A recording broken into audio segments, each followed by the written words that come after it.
Though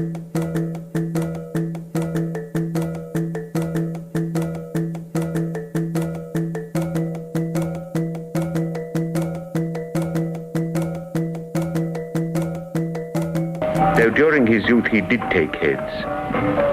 He's carrying one now. So what you're currently watching right now is a clip that is from a documentary called The Dayaks, made by Tom Harrison and Hugh Gibbs. So this documentary showcased the lifestyles of the headhunters from the Iban community living their lives like usual in the tropical forest of Borneo. Going back to the 1800s, there were many tribes who have not yet converted to Christianity and still conducted their cultural beliefs. So this is how the map of Borneo looks like in 2024. It consists of 3 countries, which is Malaysia, Indonesia, and Brunei.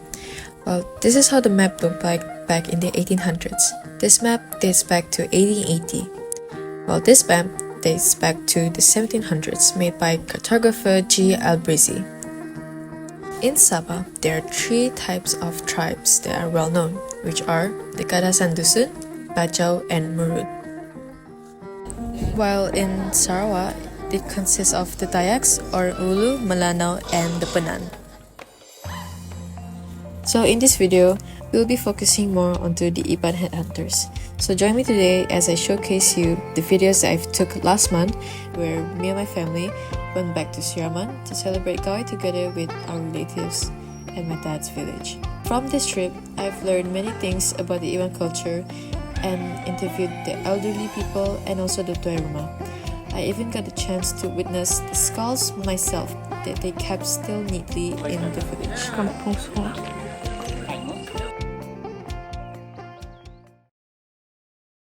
So we have arrived.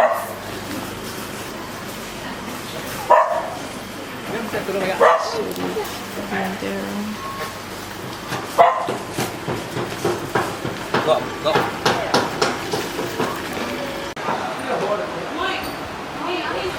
This is Akik Kabir. He is one of the elderly people in the house. The band are currently cutting up the meat for tonight's cooking preparation, as the next day there will be a program together with the YB tourists to celebrate pre-Gawai together with the villagers. Afterwards, the woman will start to marinate the meat and start cutting up the other ingredients such as onions and garlic. They will also start to cook other dishes as well. After 4 full days of celebrating Gawai together, I finally got the chance to interview the Tuai Rumah and also one of the elderly people that I've showed you before this, Akik Kabir. This is the Tuai Rumah Eli Anabangan. He'll be explaining about the history of the Sungai Air Longhouse. Rumah tu gagak sebab tahu kira ke awal tahun 70-an jadi banyaknya populasi atau ke mau nyampau orang minit lah leban bebaik hari yaki ini kita kira kiri diri lah rumah tidak ya berdau bergabung lah berdau bergabung jadi tahun 70-an kayaknya lah leban lagi berdampak orang lah berdampak maksudnya bertompok-tompok lah okay. Jadi tahunnya juga ke mula-mula jadi ke rumah aki Pali lah aki Pali dia bisa saja kira ke tahun 80-an berikan saja lah sampai sedikit rakyat dua yang jadi kuai lah jadi mudahnya kira ke tahun 90-an lah tahun 89 kini baru ke rumah cantiang kampungnya jadi kampungnya supaya berdiri aku ya jadi banyak kira ke tahun 2013-14 nya baru aku nampung ya untuk begitu lah lebih tuai bingkai rakyat begitu nampau 22 pintu lah untuk begitu jadi. According to Iban tradition, headhunting started as a religious rite several hundred years ago. At the turn of the 1800s, headhunting was banned by James Brooke in Sarawak. But during 1945, Z Special Unit was a joint Allied Special Force unit formed during the Second World War to operate behind Japanese lines in Southeast Asia. It was Major Tom Harrison who had convinced the Iban warriors to bring back their headhunting practices to fight off against the Japanese. Somebody's head. Okay, when they've chopped off someone's head, they bring it back with the head, yeah, with the hairs and blood dripping down and so on. Then they will boil a pot of water and soak it in the boiled water, just to peel off the skins. They'll soak it in Yeah. boiling water to get the skin off. Skin off, and then whatever inside the head, they will throw it away, the brains and everything.